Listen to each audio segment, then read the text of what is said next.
Habits में सबसे पहले म्यूजिक को ले लेते हैं। हर घर में एक म्यूजिशियन मौजूद है। रिसर्च बताती है कि म्यूजिक के साथ डोपामिन जो है वो रिलीज होता है, फील गुड हार्मोन जो है। तो मौसीकी, जिसको जो मौसीकी पसंद हो उसके साथ उसका जो फील गुड हार्मोन्स हैं वो रिलीज होते हैं और वो रिलैक्स होता है। दूसरी जो उनकी चीज है कि पीसफुल नेचर। दुनिया का चौथा बेहतरीन जो पासपोर्ट है वो फिल्म है। तो उनका पासपोर्ट जो है ना वो सारी दुनिया में वही वीजा है। और पता है पीसफुल, यानी ये डिपिक्ट करता है उनकी पीसफुल नेचर। तीसरी चीज उनकी जो बहुत बड़ी है, बड़े ही लॉ अबाइडिंग नेचर है। थर्ड बेस्ट कंट्री है इन रूल ऑफ लॉ के अंदर। और उनकी जेलें इतनी साफ और खाना इतना जबरदस्त, यानी 5 स्टार होटल समझ लो उनकी जेल। कानून को नहीं तोड़ते। वो कहते हैं कि सड़क पे आना ही तब है जब आपके पास प्रॉपर उसकी अवेयरनेस हो। एक और उनकी आदत कि आप पालतू जानवर जो है किसी का, उसको बेच नहीं सकते।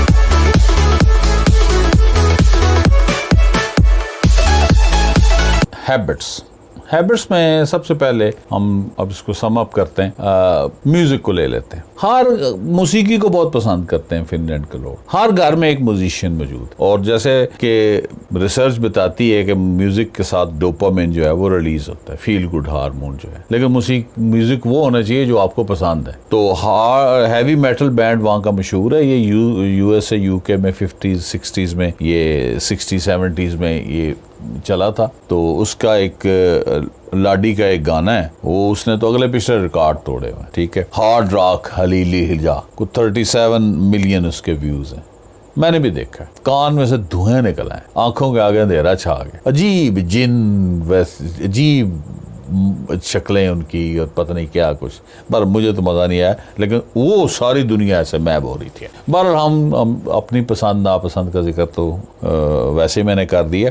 यानी मौसीकी उनको तो बार पसंद है ना, जो मौसीकी उनकी है। तो मौसीकी, जिसको जो मौसीकी पसंद हो उसके साथ उसका जो फील गुड हार्मोन्स हैं वो रिलीज होते हैं और वो रिलैक्स होता है। दूसरी जो उनकी चीज़ है कि पीसफुल नेचर। दुनिया का चौथा बेहतरीन जो पासपोर्ट है वो फिनलैंड का, जर्मनी, सिंगापुर, जापान के बाद। इसका मतलब वो उनको वीज़े की ज़रूरत नहीं होती, पासपोर्ट पे चले जाते। इट शोज़ के उनको किसी को कोई डर नहीं है उनसे, यानी वो फियरलेस है। यानी आपके घर में कोई आपका रिलेटिव आता है तो क्या करता है, वो सीधे ही चला जाता है। लेकिन कोई और बंदा आए तो वो कहता है जी, दरवाज़ा खटखटाता है, इजाज़त लेता है तो आता है।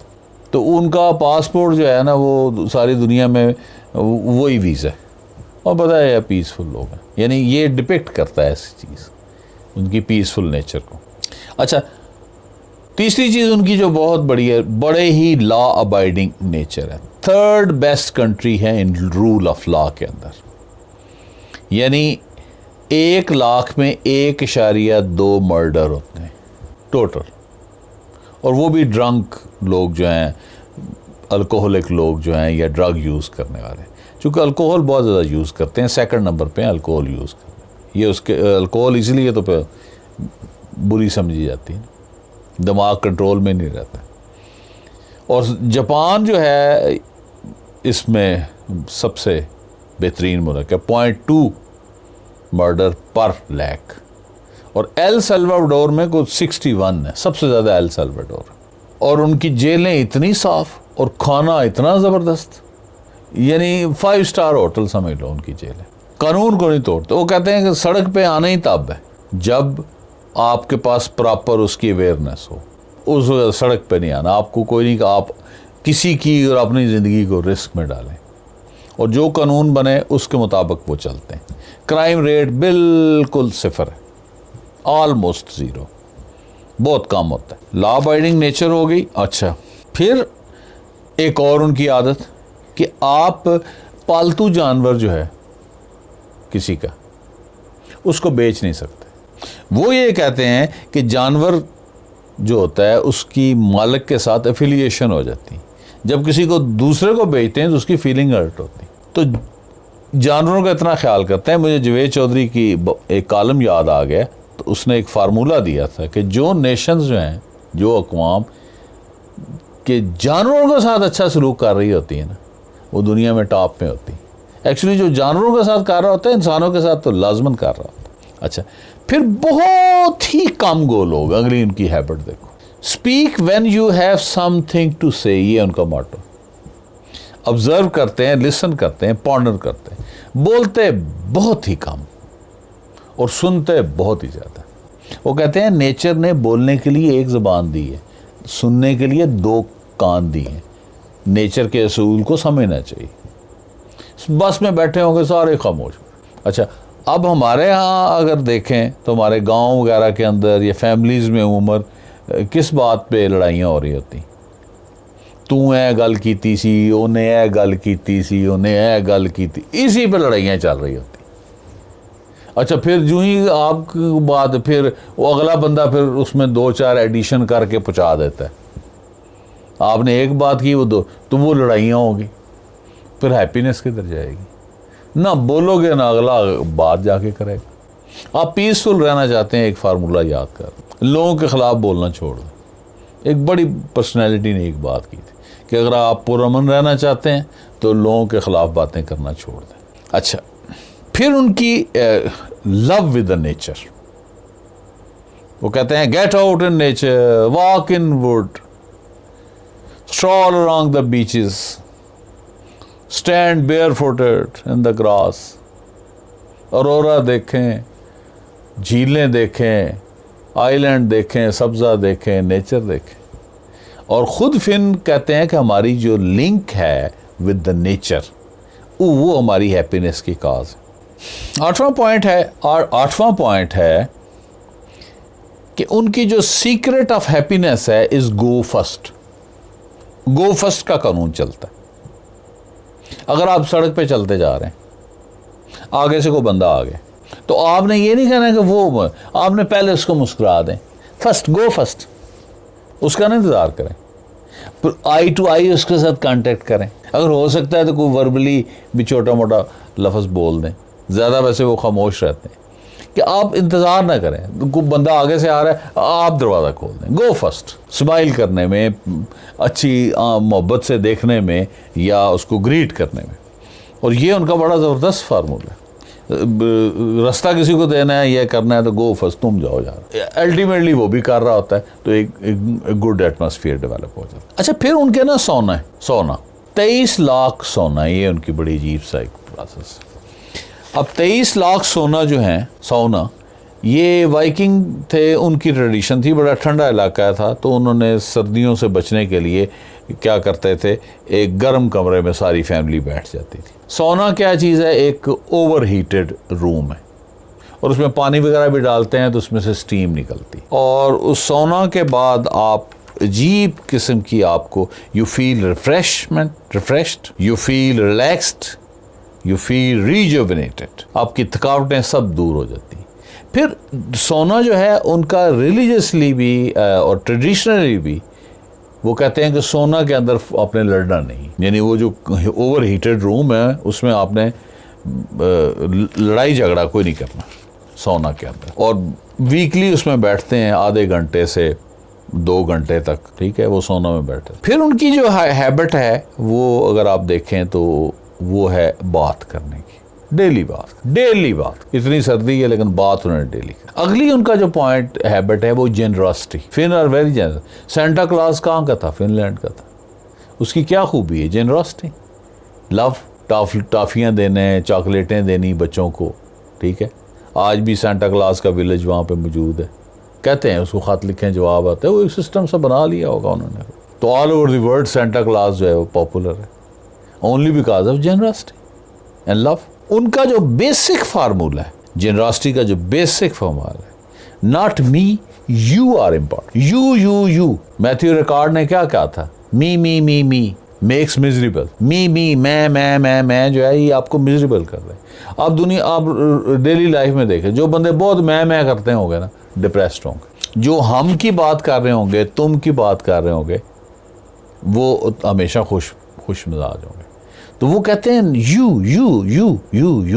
You are important, you go first, you take this.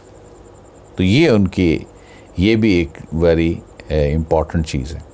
फिर एक और फैक्टर, होमोजेनिटी। 85% बंदे जो हैं वो फिनिश भी उनको कहते हैं, फिन भी कहते हैं, दोनों कह सकते हैं आप। अब जब होमोजेनिटी होती है तो उसका जो सबसे बड़ा फ़ायदा ये होता है कि आप में मतलब एक जैसा ही आदतें होती हैं, सारी कल्चर एक जैसा होता है सारा। जब हेट्रोजीनियस सोसाइटी हो तो उसमें हर एक के डिफरेंट कल्चर है, डिफरेंट उनकी लैंग्वेजेस हैं, डिफरेंट हैबिट्स हैं, डिफरेंट उनके मोरालिटी है, तो वो फिर डिफरेंसेस का फ़र्क पड़ जाता है। फिर उनकी एक और जो चीज़ है कि टॉप रिसाइकलिंग कंट्री है, टॉप, यानी 10 में से 9 बोतलें रिसाइकल कर देते हैं, खा वो प्लास्टिक की हों या शीशे की, तो 10 की 10 कर देते हैं। शीशे का तो शदाई है, क्योंकि सनलाइट की उनको ज़रूरत होती है, शीशे के पीछे मरते हैं। पूरी बोतलें रिसाइकलिंग करने से क्या चीज़ डेवलप क्या होती है? आपने कचरा इकट्ठा किया, प्लास्टिक की बोतलों को रिसाइकल कर दिया, इसकी आपकी नेचर पे क्या असर पड़ता है कि आपने यूजलेस चीज़ को यूजफुल बना दिया। जिसमें ये सोच होगी वही ये काम करेगा। ये रिसाइकलिंग उनकी इसलिए मैंने हैबिट में डाला है, it's a very important thing. लोहे का कचरा है, आप उसको उठाएं, रिसाइकल करें, बेहतरीन उसकी कोई प्लेट बना दें, कोई नाइफ बना दें, कोई फोर्क बना दें, कोई स्पून बना दें। जैसे कमल का फूल जो है चप्पड़ में उग पड़ता है, यानी रिसाइकल करके वो कचरे से आप वैल्यूएबल चीज़ बना रहे हैं। This is very very important point. अच्छा, फिर जब उनसे पूछा गया, मैंने जब फ़ारूक से पूछा कि आप बताओ कि ये क्या वजह है। एक तो मैंने उससे ये सवाल किया था कि ये मैं जो घर देखा है लकड़ी का देखा, तो ये लकड़ी के घरों में क्यों रहते हैं? एक तो लकड़ी के घरों में रहने में, लकड़ी नेचुरल चीज़ है, और ये जो कंक्रीट हाउस है, कंक्रीट के बने हुए घर हैं, ये अननेचुरल है। जितना आप नेचर के करीब होते हैं आप ज़्यादा एब्जॉर्ब होते हैं। वहाँ टेम्परेचर डिफरेंस -60 भी चला जाता है, उधर 35 तक चला जाता है। तो आप अगर देखें तो ये 90 to 100 डिग्री सेंटीग्रेड का डिफरेंस है। लकड़ी उसको बर्दाश्त कर जाती, कंक्रीट नहीं करती। अब कुछ कंक्रीट के जो हैं वो चीज़ें बननी जो हैं वो शुरू हो गई टेम्परेचर डिफरेंस की वजह से, और ग्लास का काम मैंने पहले बताया कि बहुत ज़्यादा है। तो जो कोर एंड क्रक्स उसने मुझे बताया वो ये है कि सिंप्लिसिटी ऑफ लाइफ, बहुत ही सादा लोग। वो कहता बड़े से बड़ा CEO होगा ना, तो मोबाइल उसने 5 साल पुराना रखा होगा। अच्छा, टीवी चल रहा है ना, पुराना चलते रहे, वो चल रहा है भाई, ठीक है। उसने अपनी बताया कि मेरे पास जो मोबाइल है 5 साल पुराना है, हालांकि मुझे 2 साल पहले कंपनी ने दे दिया था, तो मैंने यहाँ आकर तो जब है काम कर रहे तो कर रहे, तो ठीक है। दूसरी चीज़ जो है कि उनके अंदर दिखावा बिल्कुल नहीं है, बिल्कुल दिखावा नहीं, यानी शो ऑफ नहीं करना। हमारे यहाँ ये बड़ी प्रॉब्लम है। वो कहता है कि मैं जब गया तो एक प्रोफेसर थे, तो वो वर्ल्ड वाइड फेम के थे, बड़े उनकी रिसर्च पेपर शाया हुए थे। तो कब सुर्ख रंग की टी-शर्ट पहन के आ जाना, कभी निकर शिकर भी पहन लेते थे, और वो निकर भी, वो टी-शर्ट भी जो थी वो कोई 100 से 150 दफ़ा धुली गई, रंग ही फीका पड़ा हुआ, यानी उनको प्रॉब्लम ही नहीं। Everyone respect him for what he knows and not for what he look likes. Contentment of life is the main reason. फिर उनकी एक और आड़ है कि काम में आर नहीं महसूस करते। सबसे ज़्यादा जो बंदा मुआवजा लेता है वो सैनिटरी वाला बंदा है। वो बड़े उसने ग्लव्स वगैरह चीज़ें पहनी होती है, सैनिटरी वो डिस्पोज करता है। उसको 250 यूरो पर आवर मिलते हैं। तो उसने मुझे बताया कि मैं IT का कोर्स किया हुआ है, यहाँ से इलेक्ट्रिकल इंजीनियरिंग की हुई है, तो मुझे 100 यूरो मिलते हैं पर आवर, और वो 250 यूरो पर आवर देता है। 6 महीने काम करता है, 6 महीने इतने पैसे होते हैं, वो टूर पे लगा जाता है। आप बताओ। So we have seen different aspects of Finland life. 12 हमने पॉइंट्स देखे हैं, और कोशिश की है कि पता चले कि उसके पीछे कौन से फैक्टर जो हैं वो कार फरमा है जिनकी वजह से वो happiest country of the world है। और लोगों की जो राय हैं वो भी मैंने आपको बता दी हैं, और जो मुझे पता लगी हैं वो भी मैंने 1 by 1 जो हैं वो एक्सप्लेन कर दी। बाकी it is up to you, आप इसके ऊपर और मज़ीद गौर करें और देखें कि इन 12 पॉइंट्स में से कौन से पॉइंट्स हैं जो हम बग़ैर किसी की मदद से किसी गवर्नमेंट की मदद से या किसी आउटसाइड की मदद से उनको अपनी ज़िंदगी में डाल सकते हैं। एक पॉइंट तो बहुत ही ज़्यादा इम्पॉर्टेंट है, दैट इज़ द एजुकेशन। इसमें तो आपने किताब लेनी है, आजकल तो इंटरनेट पे ऑडियो बुक्स भी हैं। किताब पढ़ेंगे तो ऑटोमेटिकली खुशियाँ आपके सामने आएंगी। गो फर्स्ट वाला फार्मूला है, आप एक बंदे को 3 दफ़ा मोहब्बत से मुस्कुराएंगे, स्माइल दें, उसके साथ आई कांटेक्ट करेंगे, उसको सलाम कहेंगे, तो देख लें 3 दफ़ा कहेंगे, चौथी दफ़ा वो आपसे पहले कर देगा। Do good and have good.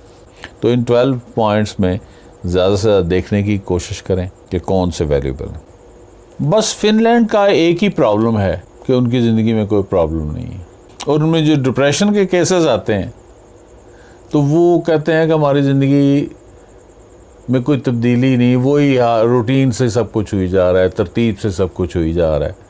तो कई लोग इस रूटीन की वजह से डिप्रेस होकर बैठे होते हैं। बहरहाल आपके सामने 12 हेड में फिनलैंड को डिस्कस किया है। हम पहले ही खुश मुल्कों की लिस्ट में 67 नंबर पर हैं। अगर इनमें से चंद पॉइंट को अपना लें तो चंद सालों में 40 से नीचे हम आ सकते हैं। बस कुछ चेंज की ज़रूरत है। इकबाल ने कहा था कि पत्थर का नसीब नहीं बदलता क्योंकि उसकी सोच नहीं बदलती।